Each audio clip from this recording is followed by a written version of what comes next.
जय हनुमान ज्ञान गुण सागर, जय कपीस तिहु लोक उजागर, रामदूत अतुलित बल धामा।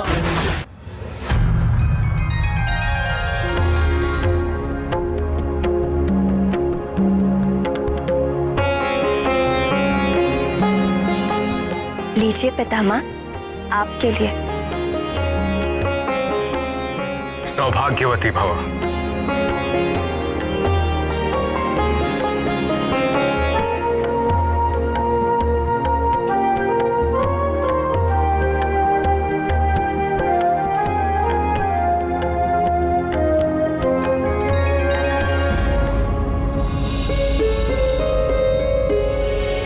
वानरराज, युवराज कहाँ है?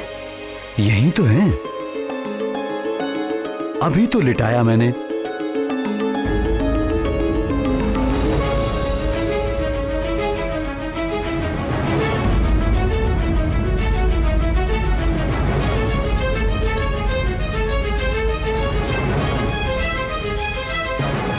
अभी तो यही थे, क्षण भर का समय भी नहीं हुआ, कहां चले गए?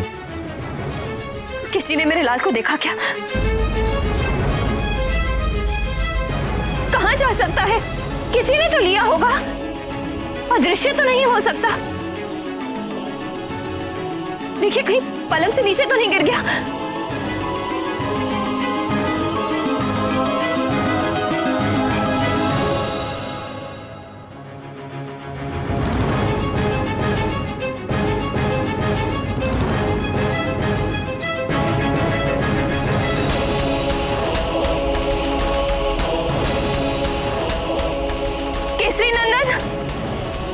केसरी नंदन, अंजने,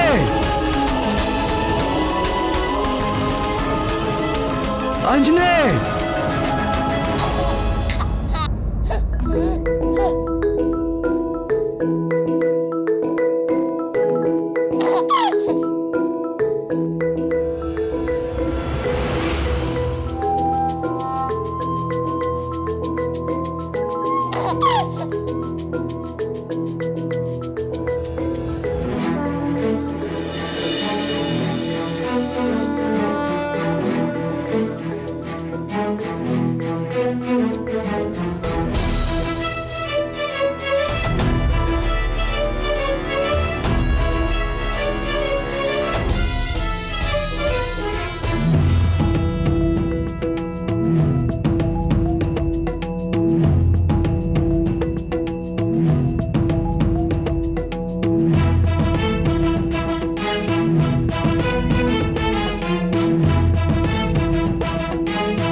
ये कैसा चमत्कार है प्राण वल्लभ?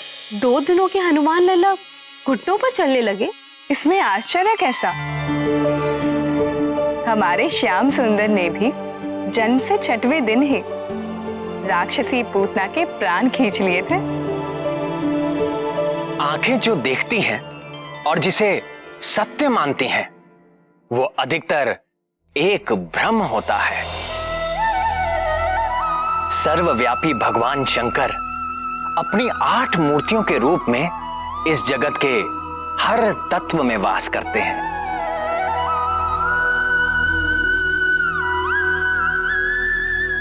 आकाश, अग्नि, जल, वायु और पृथ्वी रूपी 5 महाभूतों में वास करते हुए उनका नियंत्रण करते हैं। और इसके अतिरिक्त महादेव रूप से चंद्रमा में, ईशान रूप से सूर्य में और पशुपति रूप से समस्त पशुओं अर्थात जीव जंतुओं के भीतर रहते हैं। सूक्ष्म से सूक्ष्म कीटाणु से लेकर सारे पशु, पक्षी, मनुष्य, देवता, इन सब की आत्मा में पशुपति उपस्थित है। ईशावास्यमिदं सर्व यत्किंच जगत्याम जगत। इस जगत में जो कुछ भी है सब में महेश्वर का वास है। इन 8 रूपों में से जो सर्वव्यापी वायु है, इस ब्रह्मांड में सभी जीवों की सारी शक्ति का कारण प्राण रूपी वायु ही है। और जब ये शक्ति एक रूप ले लेती है तो वो और कोई नहीं, स्वयं हनुमान ही है। यदि वो प्राण वायु रूपी हनुमान अपने शैशव में ही वज्रकाय हो, महाबली हो, संकट मोचन हो, तो आश्चर्य कैसा। उन्हें देखने वाले निरंतर अद्भुत रस में डूबे रहे तो आश्चर्य कैसा। वो हैं ही अद्भुत। अद्भुत शिशु, हमारा शत्रु एक शिशु।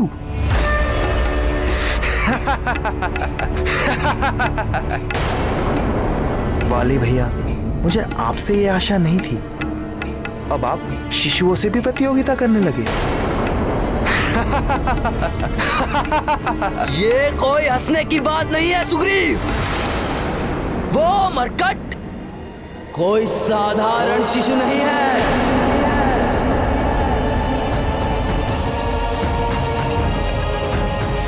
वो शिशु है, किंतु वो मायावी शक्ति संपन्न है। मायावी है तो भी न जाने कितने यक्ष राक्षस आदि घूमते रहते हैं, सब तो हमारे शत्रु नहीं हो जाते।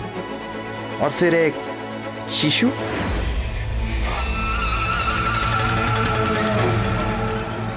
तुम समझते क्यों नहीं सुग्रीव? तुम मुझ महानतम के निर्णय पर संदेह कर रहे हो। तुम्हें क्या लगता है मैं महानतम अकारण किसी अजन्मे शिशु के प्राण लेने का प्रयत्न करूंगा? नहीं वाली भैया, मेरे कहने का ये अर्थ नहीं है।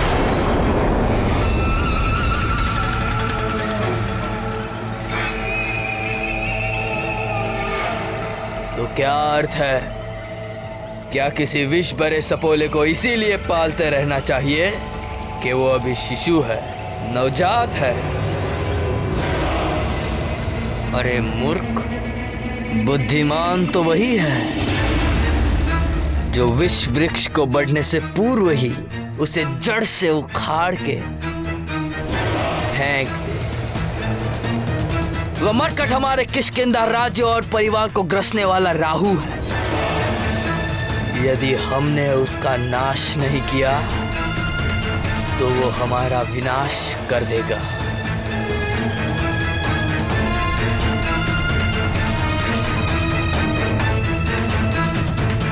किंतु आप ये सब कैसे जानते हैं?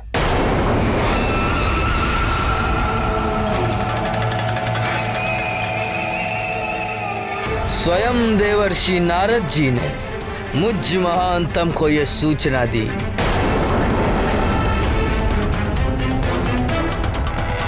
यदि ऐसा है तो भैया मैं भी आपके साथ हूं। किष्किंधा की रक्षा के लिए मैं अपने हाथों से उसकी जीवन लीला का अंत करूंगा।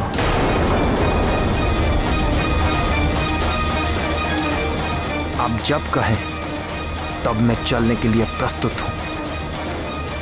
कब चलना है? कल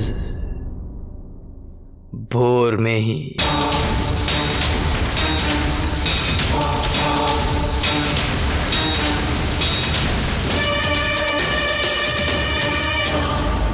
गजाननं भूतगणादिसेवितं गजाननं भूतगणादिसेवितं कपित्थजम्बुफलचारुभक्षणम् उमासुतं शोकविनाशकारकं नमामि विघ्नेश्वर पादपङ्कजम्।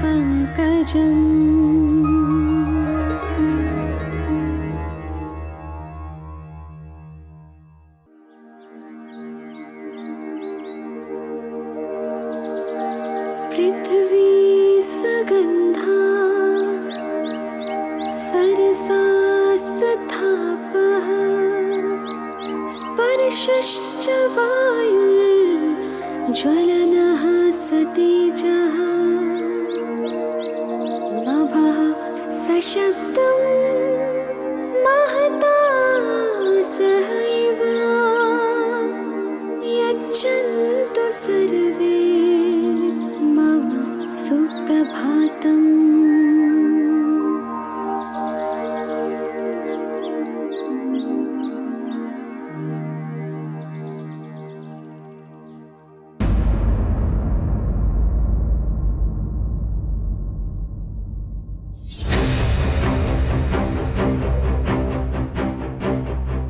सोच क्या रहे हो भैया? किधर चलते हैं? अरे बुद्धिहीन, यदि किसी सैनिक ने हमें देख लिया तो पकड़े गए तो बंधक बना के रख लिए जाएंगे, और पहचाने गए तो? भैया मैं सोच रहा था सोचने का काम तुम मत करो सुग्रीव, वो तुम मुझ महानतम के लिए छोड़ दो। तुम केवल मेरी आज्ञा का पालन करो, समझे?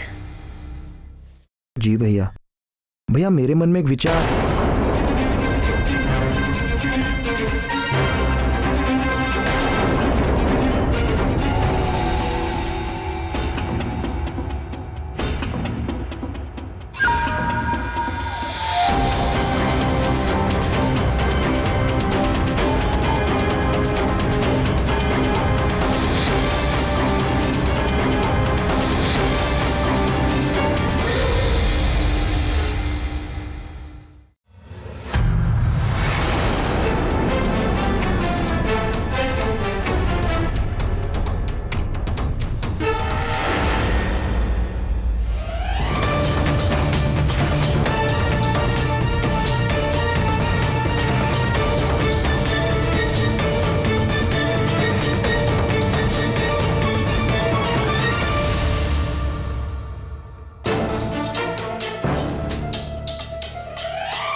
कितना मोहक शिशु है, इतना प्यारा शिशु मैंने आज तक नहीं देखा।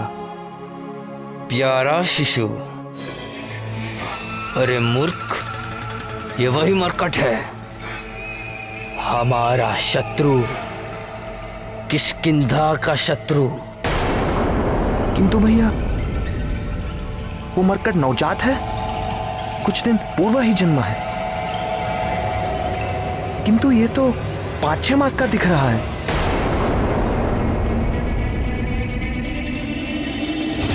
ये तो सचमुच 6 मास जितना बड़ा है,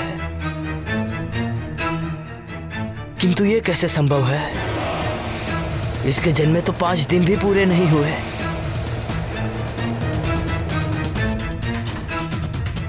कोई और होगा हमारा शत्रु, ये तो कहीं से भी दुष्ट नहीं लगता।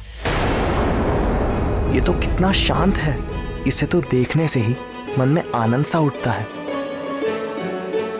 ये वही शिशु है, मुझ महानतम से ये भूल नहीं हो सकती। किंतु भैया किंतु कुछ नहीं, तू जानता नहीं, ये दुष्ट बड़ा ही भयानक मायावी है। मायावी? मुझे तो नहीं लगता। जब तक प्राणी का कर्म शुद्ध नहीं रहता तब तक उसकी बुद्धि अशुद्ध रहती है। वो सत्य को सामने देखकर भी देख नहीं पाता। उसके कल्याण का मार्ग बार बार उसके सामने आता है, फिर भी वो उसका चुनाव नहीं कर पाता। समझाने वाले को वो अपना शत्रु समझता है और अंत में अपने सर्वनाश को प्राप्त हो जाता है। विनाश काले विपरीत बुद्धि। वाली परम संत हनुमान को बार बार देखकर भी उससे शत्रुता करता रहा और अपने अंत काल तक ऐसे ही भटकता रहा। कर लिया लल्ला ने स्नान, अब कर लीजिए थोड़ा ध्यान। हार कंठ में कुंडल कान, कितनी सुंदर है मुस्कान।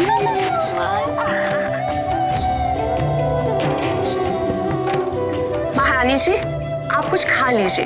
जब तक युवराज का अन्नप्राशन नहीं हो जाता तो उनके लिए भी आपको ही खाना होगा ना। अरे हाँ, फिर तो हमें बहुत सारा खाना होगा। क्यों केसरी नंदन? लीजिए महारानी जी, खा लीजिए।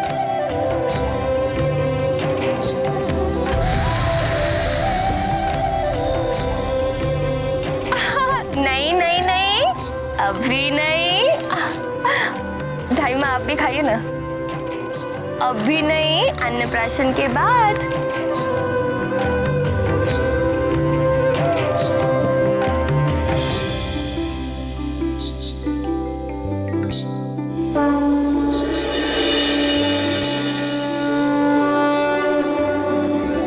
भैया, ये तो घुटनों के बल चल रहा है और आप कह रहे हैं कि 6 दिन का भी नहीं है। मायावी है मरकट, बोला था ना मैंने। युवराज जी, थोड़े और बड़े हो जाइए, फिर मैं स्वयं आपको सेब के उपवन में ले चलूंगी। चलेंगे हम उपवन, खाएंगे फल हम भर मन। महारानी जी, मैं आपके लिए स्नान का प्रबंध करती हूँ। केसरी नंदन, अब मैं स्नान करके आती हूँ।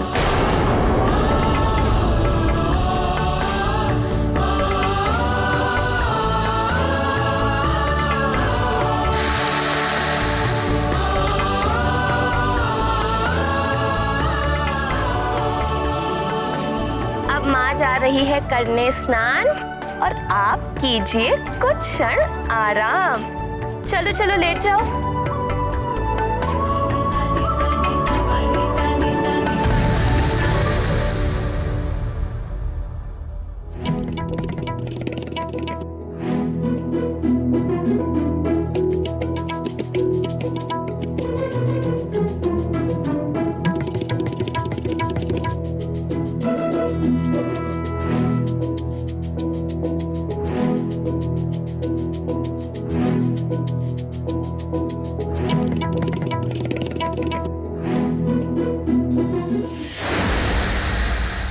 देखो तो इस मायावी मरकट को, 5 दिन का भी नहीं है और सेब खाना चाहता है। किंतु भैया,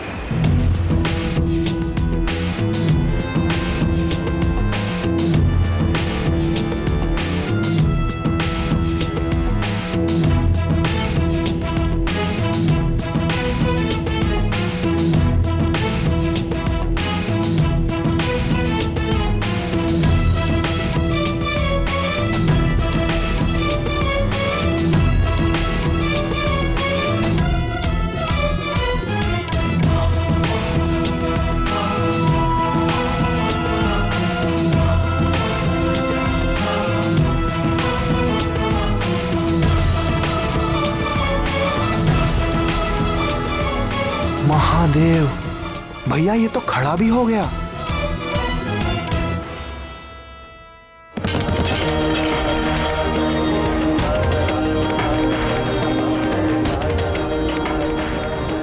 ये तो सच में चमत्कारी शिशु है। चमत्कारी नहीं, मंदबुद्धि, मायावी। स्वयं देवर्षि नारद जी ने मुझे कहा कि ये मरकट तेरे पतन का कारण बनेगा। मेरे होते हुए आपका पतन? कभी नहीं।